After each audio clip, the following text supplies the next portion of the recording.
এই সেই উহুদের যুদ্ধে যে 70 জন সাহাবী শহীদ ছিল, এখানের মধ্যে কবর আছে, সেখানে দেখা যায় ইটের মধ্যে ঘিরে দিয়ে রাখছি, পুরো নেট দিয়ে রাখছি, ভিতরে যখন জানা এখানে আছে হামজা, তারপরে হুমায়রা, আরও সাহাবী এটা আছে, নামও পেতে পারি না, 70 জন সাহাবী এটা আছে এই উহুদের যুদ্ধের। আর পিছনে হইলে হেসে উহুদের পাহাড়, এই যে উহুদের পাহাড়।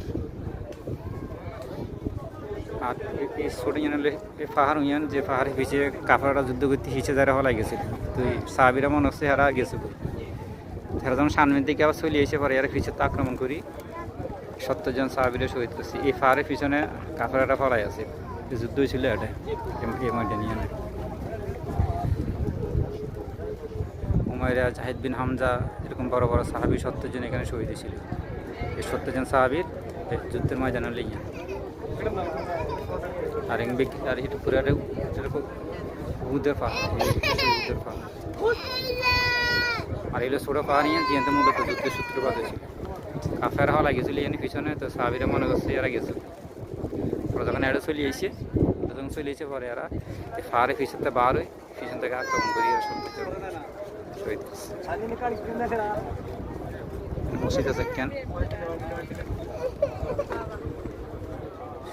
খবর হইলে হয়েছে খাইলে ইট মতো খারাপ আর ভিতরে আরও আছে, ভিতরে মেখে আরও আছে, পুরো যুদ্ধের ময়দানে